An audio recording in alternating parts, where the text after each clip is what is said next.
Let me close the store really quick.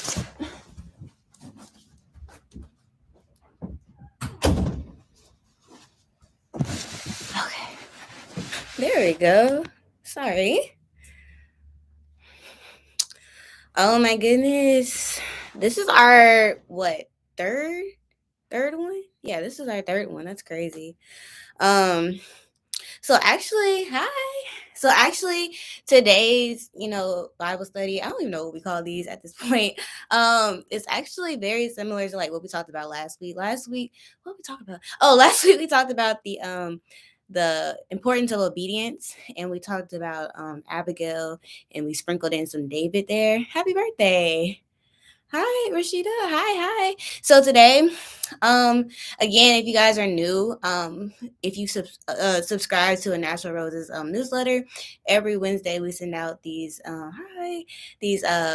Wednesday wisdoms, just like encouragement, midweek stuff. And so basically, we just teach off of those. So this week, we're going to be teaching off of finding your strength in God. I actually really like this one. Last week was kind of more of a calling you out type week because obedience is definitely not aesthetic, but it's important in our walk with Christ. But this one is more of an encouraging one, I guess. If you're going through something or you're struggling right now, this is a really good one to tune into because I feel like it can really help you out. So we're just gonna hop straight into it's 6:31. We're just gonna hop straight into it. I don't want these to be too long. I want these to be around like 40 minutes ish because I low-key who's gonna sit here for an hour and watch this. I save all these, so yeah. Okay, we're gonna get started. So we're gonna be talking about finding your strength in God. Again, it's very similar. We're in the same kind of area as we were in last week, talking about Abigail and First Samuel. So we're gonna be in that same type of area. So let's talk about strength. So strength is the capacity to withstand great force or pressure. That is the textbook definition. So when we think about strength, we think about someone that has muscles, or hi, I'm glad you came. Someone that can withstand something or lift something heavy, or somebody that's just very powerful. So as Christians, we go through a lot of things in this walk with Christ, a lot of obstacles. Some people feel like, or some people think that like when you're a Christian, your life just becomes perfect, and that's not reality. In fact, you probably are going to go through a little bit more things with spiritual warfare and all that because you are deciding to live your life for Christ. The devil's going to want to attack you more. See, because the devil leaves people alone that aren't a threat to him. But when you're living for God, you become a threat. And so he does more to try to attack you and try to trip you up. And so when we go through all these things, it's important that we have strength in order to overcome them. Like, we cannot do this journey alone by ourselves, just depending on ourselves. So it's important that we understand how to get that strength to be able to like get through life, the biggest obstacles to the smallest things, because sometimes the smallest thing will set you off. So that's what we're going to talk about. So we see in the Christian community a lot that one of the biggest mistakes that people make when it comes to strength is finding their strength in the wrong things.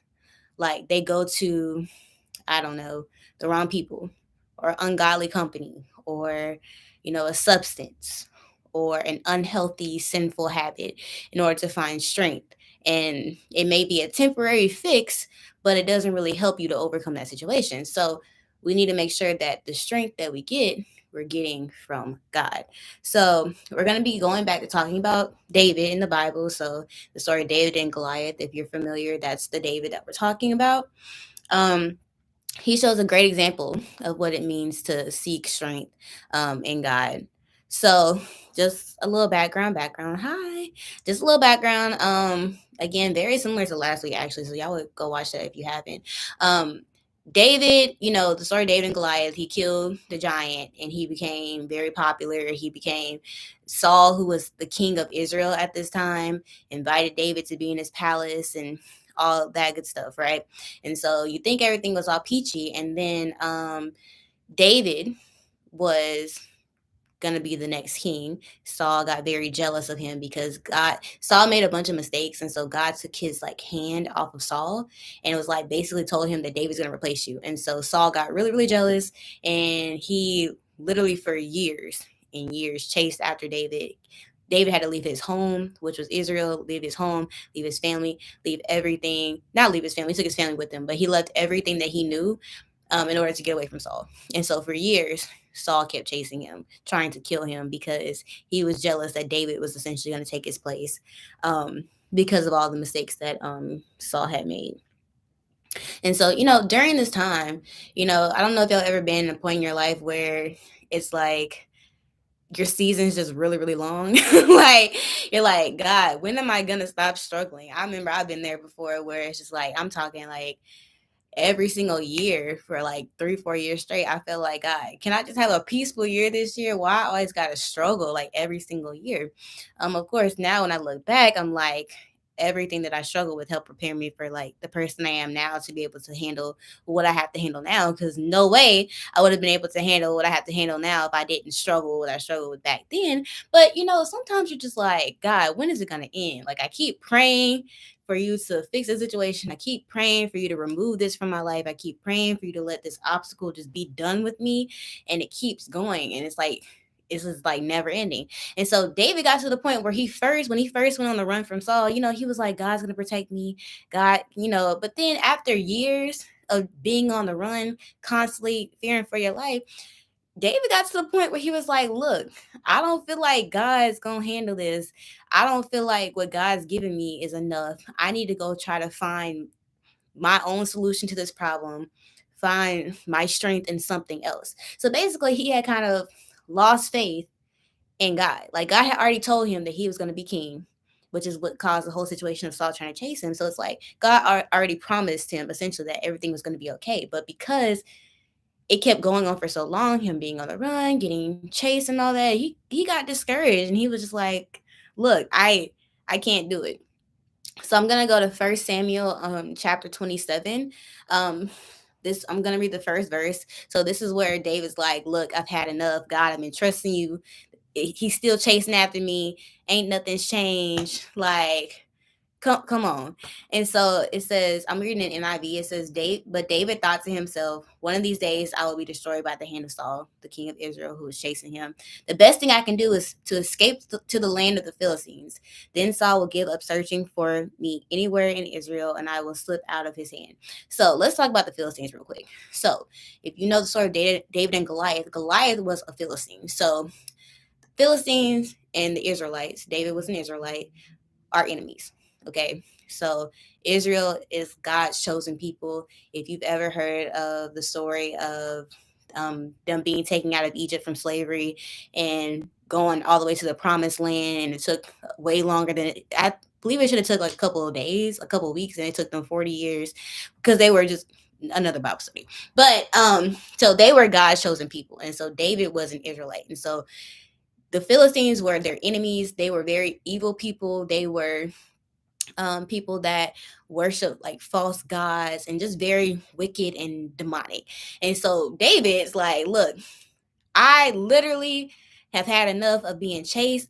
He said he was going to go escape to the land of the Philistines. So the group of people that have been enemies of his homeland forever.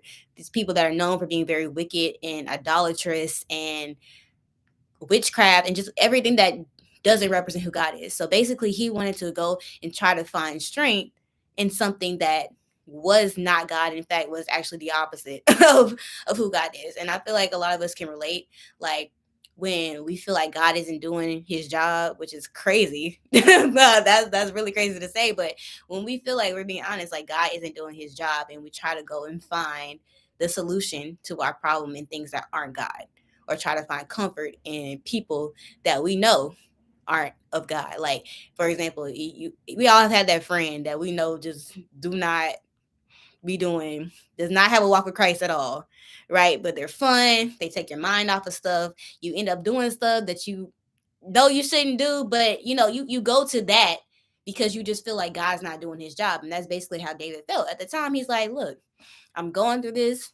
And I'm talking, y'all, this is years, like 10, 20 years of him being chased by Saul. So, of course, as a human, I would be fed up too. I'd be like, I don't feel like God's going to come through for me. We all felt like that, where we feel like God is not going to come through for us. He's taking too long.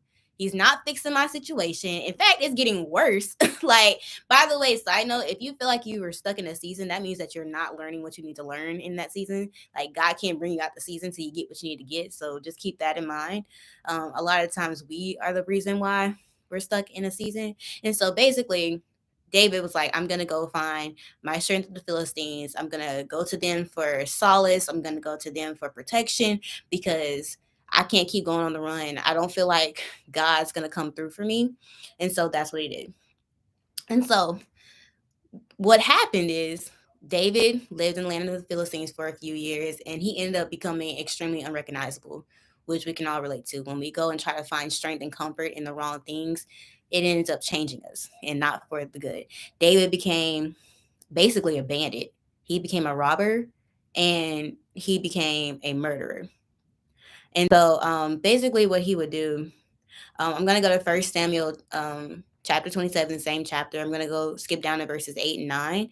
And it says that now David and his men. So David had during this time he had formed like a little army of like a couple hundred people, and so he had like men following him. They went up and raided the Gershurites and the Girzites and the Mechalites. From ancient times, these people had lived in the land extending to Shur in Egypt. So these were enemies of Israel. Whenever David attacked an area, he did not leave a man or woman alive, but took sheep and cattle, donkeys and camels and clothes, and he returned to Achish. So basically, David would kill those people to keep silent because he went to the land of the Philistines. So like the leader of the Philistines was like, he saw David come and was like, oh, great. We got somebody that's like an insider of Israel. He's going to be working for me. And so the leader of the Philistines thought that David was going and robbing and killing the Israelites, like his own people, the enemies of the Philistines. But actually, he was killing the Philistines and other enemies that were friends of the Philistines. And so he would kill everybody in that village so that no one could like snitch and be like, no, David's actually not working with you, low key. But so he became a murderer. I'm talking, he killed, like, think about how many people are in a village, right? At least got a couple hundred. So he probably killed 1,000, maybe 2K people, robbed them, innocent, like women and children. I don't know if this is children, women and men, right? Just killing people to keep them quiet. Like, that is not of God. Like, he became a completely just different person because he was just trying to kind of figure out how to fix the situation on his own. He said, I'm gonna stay with the Philistines, I'm gonna work for this guy, and you know, that's that. And so again, like, I feel like we can relate to this is when we are going to the wrong things for comfort and strength to get through our situations, we end up compromising who we are in Christ, because there's no way. The Bible says you cannot have two masters. So it's like you either are all for God or you're all for the other side. And so it's like you can't be about God's business and then over here living a life that's completely opposite. And that's what David did. And again, I want to express this, like, again, because I said this in the last Bible study. It's important that we don't like idolize the characters of the Bible and like think that they're perfect, because they're really not. Like, the characters in the Bible are there as examples of what we should and shouldn't do. Like what David's doing right now, yeah, we know David as being, he slayed the giants, he killed Goliath, a 10-foot, that's what we know him for. But David was not he was not perfect. Like I said, he was in this part of his life, he was a robber, he was a murderer, right? I said last week he was a hoe. Sorry that offends you, but like, he had a problem with women. That's what ended up him, getting in the whole situation where one of his children died, because he ended up seeing a married woman bathing, Bathsheba, and ended up sleeping with her. She got pregnant. And so to keep things hush hush, he sent her husband her husband was in his army. He sent her husband to the front lines of the battle, knowing he was going to die. That way, like, he could be with Bathsheba and they can have their kid, and then that kid ended up dying. So he had an issue with women. He wasn't a great father. Like, his children, one of his children raped one of his other children. They had different moms, same dad, raped her. So one of his other children tried to kill him for the throne. So it was just, he wasn't a great father. He wasn't the best when it came to women. He was a God-fearing man, great leader, great fighter, everything like that. He loved the Lord, but he wasn't perfect. So it's important we don't idolize these characters, but we can learn a lot from them. So in this situation, David was not doing what God wanted him to do. He was not living a life. I'm pretty sure he was embarrassed and honestly ashamed of the way that he was living his life, because that's what happens when you go to the wrong things for comfort, when you go to a substance. There's some people that like they cannot survive without weed. I remember when I was in college, there are some people literally they wake up from the time they woke up to the time they went to bed, they were high. They're like, I can't function without this, because they were going to that for that peace calming effect that only God can provide. Because the peace of God, literally, you could be sitting in the middle of a hurricane and you feel nothing but relaxed. That's how the peace of God works. But you can't get that from anything else. So David, bandit, robbing people, killing people, all that. And so guess what God did? God said, okay, the farther away you get from me, the more drastic I have to be to get you back. So basically, God put David in a situation where David had no choice but to turn back to God. So let's go to 1 Samuel, same book. We're going to go to chapter 30. I'm going to use my phone. And we're going to go to verse 6. Verse 6, 6, 6. So basically, um, the Amalekites, right? The Amalekites, that's one of the people that David had robbed and killed, some of their people. They came to where David and his family lived. Like, he had an army of people, like I mentioned before. And so the families of that army, like those couple hundred people plus his family, they were all living in this area. The Amalekites came and they raided the place and they kidnapped the families, the wives and children of David and his army. And so basically he had the same thing done to them. They didn't. Now the thing is, God is very merciful, because the thing is, if they did exactly to him what David did to them, which is kill the women and the men, then his wives and children should have been dead. But God was merciful and he didn't kill his family in order to teach him a lesson. He just had them kidnapped. So that just shows the mercy of God, because tit for tat, right? And so basically, him having his entire family kidnapped and everything destroyed, it really brought him to a low place where he really had to turn back to God and just be like, look, God, I need you right now. I need you. It got to the point where that army of people that he was with, they turned against him. And they were like, we should kill you, because remember, their families got kidnapped as well. So they turned against him and was like, we should kill you, because like we following you and you're supposed to be protecting us, and our families are not, everybody's freaking out and they blaming him and everything like that. And so it says, this is verse 6. David was greatly distressed because the men were talking of stoning him. So, killing him. When you throw rocks at people to the point where they die. Each one was bitter in spirit because of his sons and daughters, their families getting kidnapped. But David found strength in the Lord his God. And so once he found the strength in the right thing, he ended up going, finding the Amalekites, winning that battle and ended up getting his family back. And then from there on out, you notice a change in his demeanor when it comes to the way he handles situations. I remember, like, shortly after this, I forgot what happened. I apologize for not reading up on it, but something had happened and David went right to God, like immediately. Like the next situation that happened to him, he went right to God. So it kind of shows that he learned his lesson. Like, you can't live a life trying to find strength in the wrong things, because you're not going to be able to overcome the things. That temporary relief that you feel, that's not true you overcoming the situation. That's just a temporary fix. So let's think about it. What can we learn from David? What can we learn from his situation? So like most of us, David went through a point in his life that was really hard.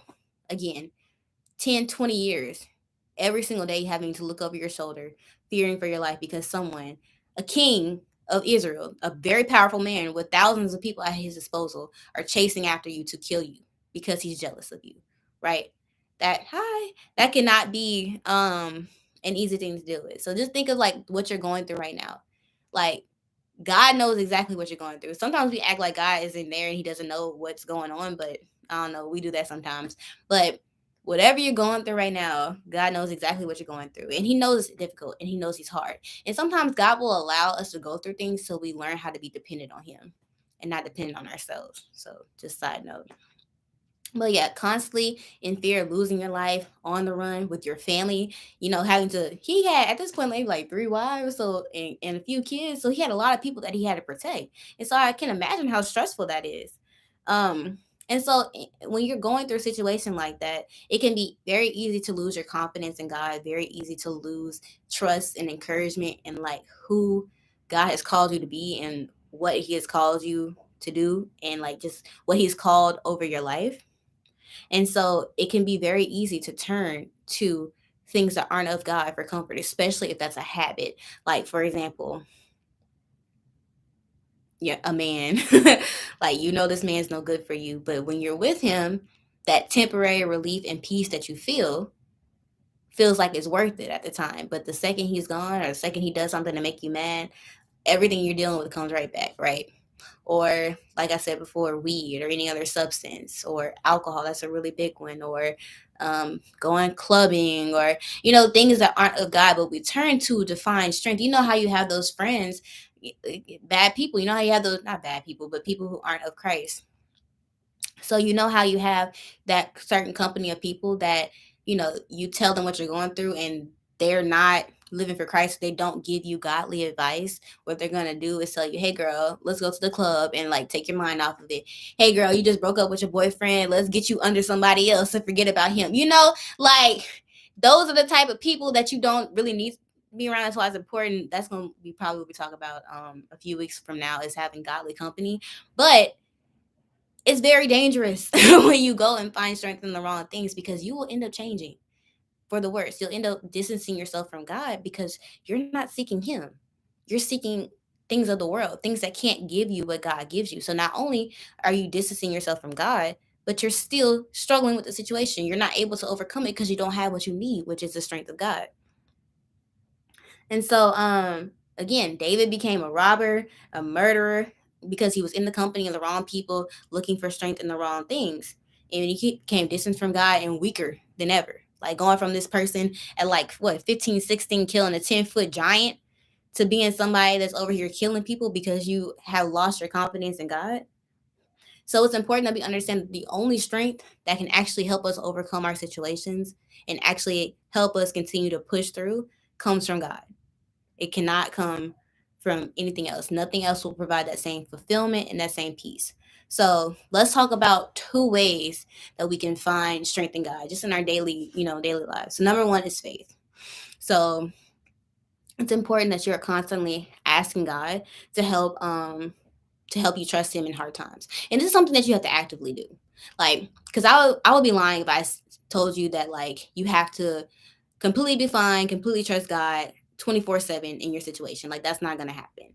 But I find that for me, we talked about overcoming anxiety the week before last. But what I find helps for me is that like I literally go into prayer and I'll be like, God, look, I'm worried about this. So for example, we're trying to get stuff together for Black Friday. It's a lot. We're almost sold out of our hair butter and our inventory is taking longer than expected, and trying to get it for Black Friday so we can actually sell products. That's a big opportunity to get a lot of sales, right? And so it's just been a little bit stressful.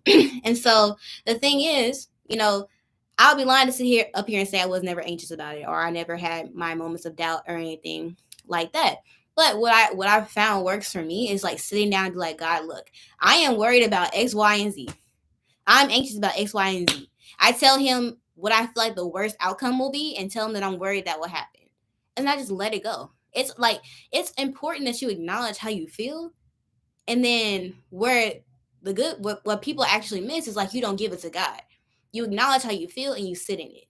And then the way you act comes out of those negative feelings, versus if you sit there and say, God, look, I'm struggling to trust you in this because this is what the situation looks like. I'm struggling because, I'm believing you to work this out and it still ain't worked out. God, I'm having difficulty believing that you'll help me pay my $900 rent this month when I got $200 in my bank account and I still got to pay my car note. So, God, I'm gonna need a little help. You see, like it's important. Like we're human, so we're gonna have these emotions. We're gonna have these moments of doubt. We're gonna have these moments where we're struggling to trust God. God understands that. That is human nature. The problem comes was when you don't go to God and ask Him to give you strength to bypass those emotions and be like, okay, look, I'm worried about this, but I trust you more. So one thing also that I've been doing lately is like, me with social media, I'm also an influencer. So sometimes I go through periods of social media, whether it's on YouTube, Instagram, TikTok, whatever, where it's just like none of my videos are working. I'm not getting engagement. not getting brand deals, something like that. I'll post a video, I'll feel super, super confident about it, and then it'll get like 5K views. And I have like 150K on Instagram, right? I'm like, that's not like yesterday. I posted a skincare ASMR video and it got like 7,000 views. And usually all my videos would have like anywhere from like 15 to 25K by now. And so I'm like, God, I thought that video was going to do well. I made an exact video like that 2 days ago and it did well. I don't understand. But then I have to be like this. God, I don't like this. That's what I say this. I say, God, I don't like this. This bothers me. It makes me a little nervous, but I trust you more than I trust social media, and I let it go and I move on and I make my next video. And that's it. That's literally it. Like, it's a daily process. And I'm saying that because it's not like the next day. If I have another video that flops, I'm not gonna be like, oh, rainbows and sunshine and flowers. No. I'm gonna be like a little nervous, like what's going on? But what I'm gonna do is I'm gonna go to God and ask him. Like, there's nothing, like, we're human, okay? So we're gonna struggle. We're gonna have doubts. We're gonna be anxious. We're gonna be worried. We're gonna struggle to trust God.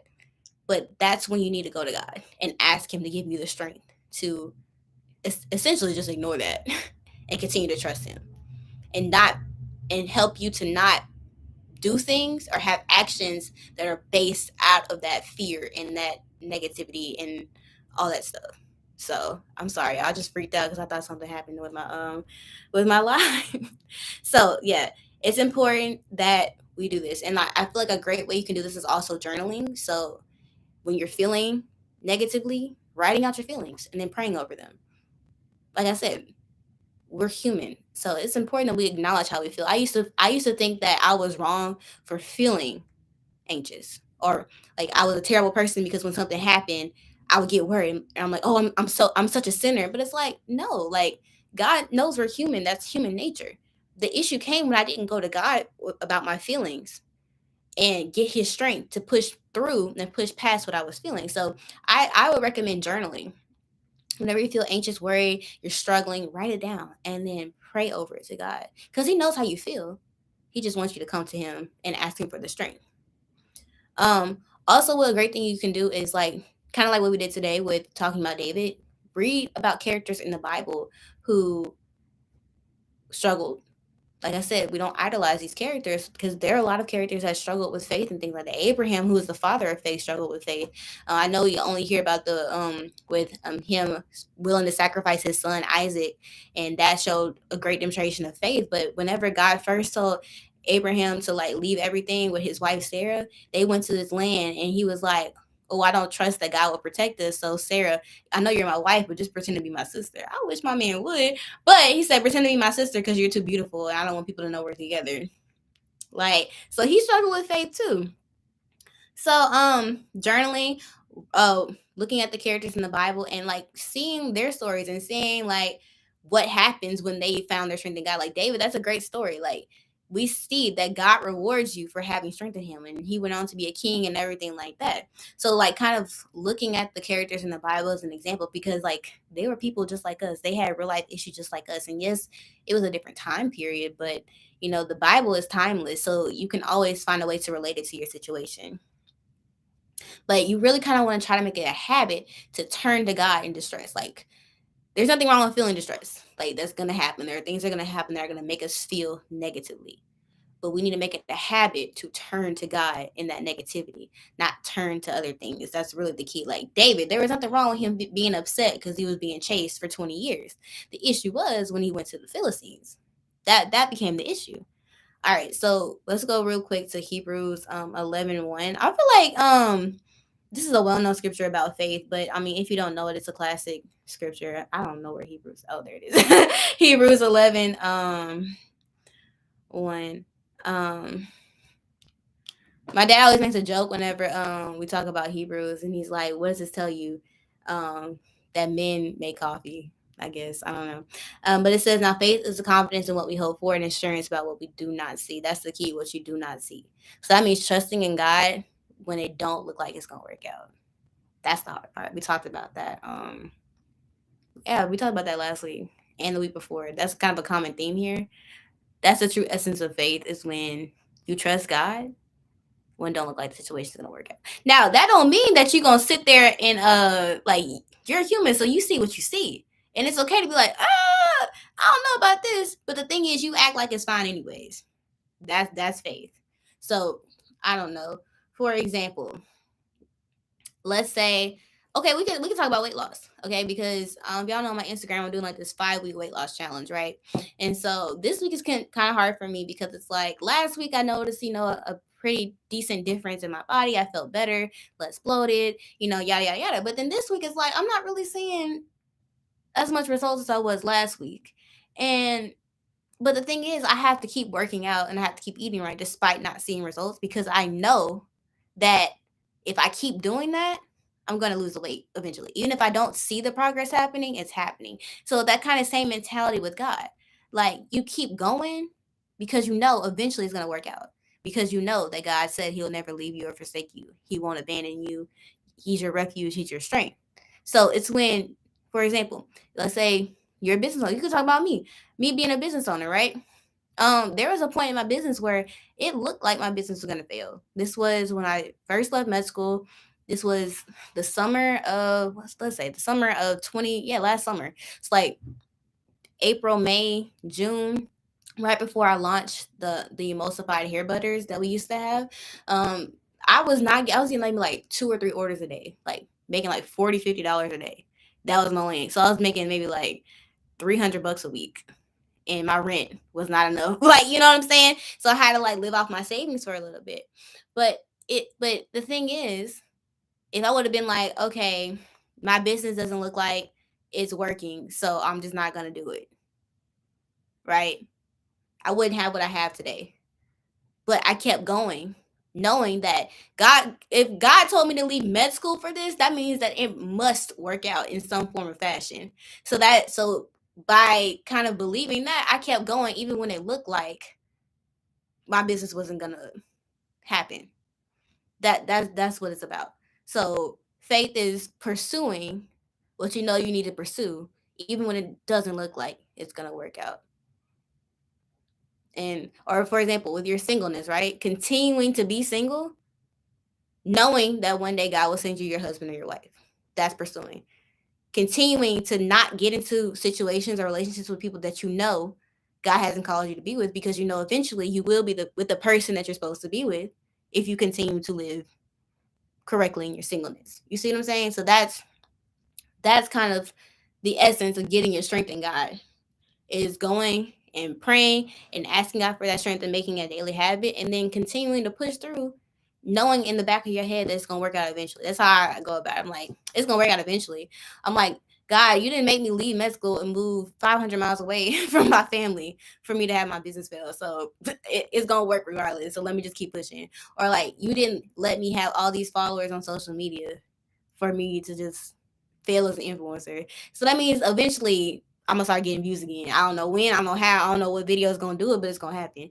And that's just what it is. Okay, so that's number one is faith. Number two is centering. So having your life completely centered on Christ will help you to avoid seeking strength in other things. It's easier to go to the things that are in your face versus things that you don't see. So for example, listening to more Christian music, okay? Having people in your life that are Christ centered. Because the thing is, if you have godly friends, when you're going through something, you're going to go to those godly friends. You're not going to go to the ungodly friends. So you're more likely to get Christian advice and get back on the right track because you're centered. A great thing is volunteering in your church, being more involved in your church. Just having your life centered around Christ will help you automatically go to the right thing because that's what you're surrounded with. If you're going to church every single Sunday, you're more likely to reflect on those sermons when you're going through something versus going to the club. You see? So centering your life around Christ will give you a better chance of going to Christ when you need strength. So making it a habit instead of a hobby, making God a habit instead of a hobby. So, not something that you do, like you don't want to be the type of person, you can if you want to, but you don't want to be the type of Christian that only like goes to God when you're going through something. That's like you only um that's like you only studying for the test the night before, right? You have a much better chance of getting a better grade if you're actually studying consistently versus studying the night before. So same type of concept. Like you have a better chance of doing better in your life if you are constantly making God a habit through regular prayer, through being involved with your church, through having godly company, through watching sermons, not just on Sunday, but a few times a week. You have a better chance of doing the right thing when you struggle with something when it's all up in your face. That's basically it. So filling your free time with things that honor and glorify God will help to keep your mind on him. Also having a group of people around you, that godly company. Y'all, we got to talk about that in the weeks ahead. Having God, like, that will make or break a Christian, the type of company that you're around. I'm sorry, y'all. I did not set up my lights today. I thought I was going to be fine, but I didn't realize it was so super late. So I know it's getting kind of dark, but we're almost done.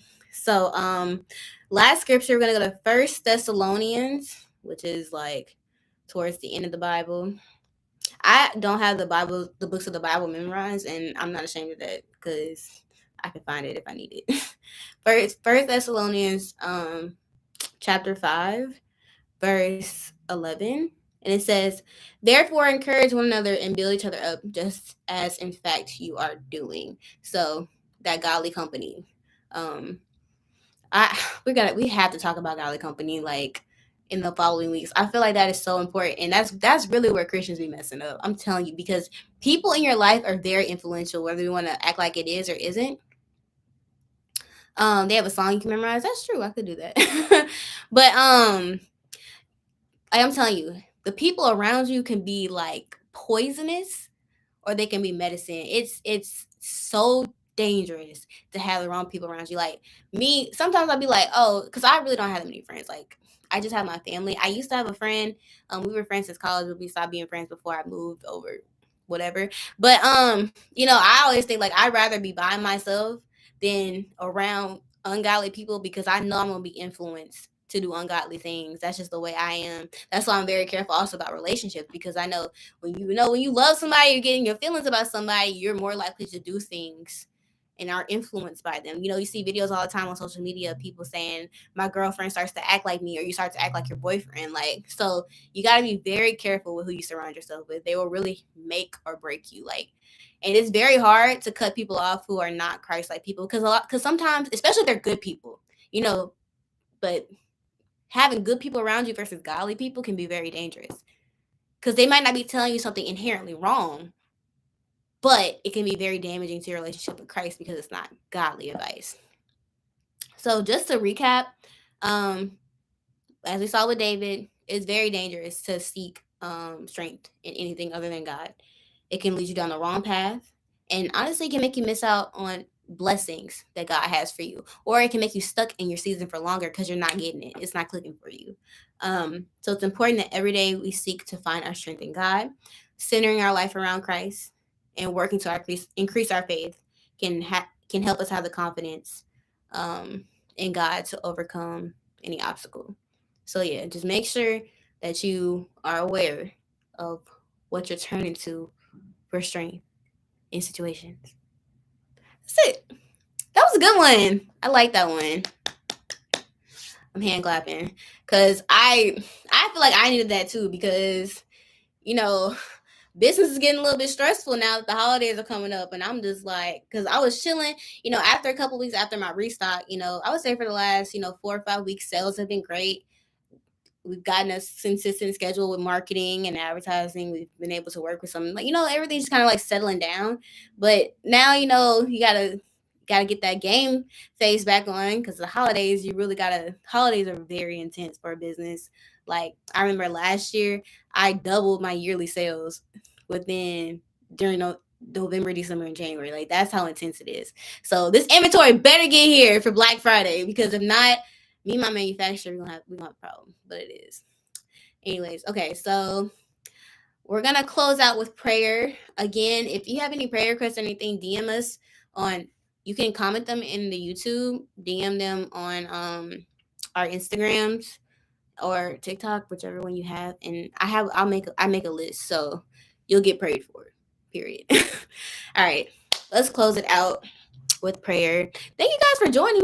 We had double the people this time stay on than last time, so that means that this is the words getting out. People are getting it, so that's the goal. It's getting very dark, so let me hurry up. Okay, Already, bow your heads if you would like. Um, Lord, thank you for this day. Thank you for allowing everyone to be on here and to be able to hear this word. Thank you for using me to say what you need to say to everybody that's on here. I pray that you let everyone have an amazing week.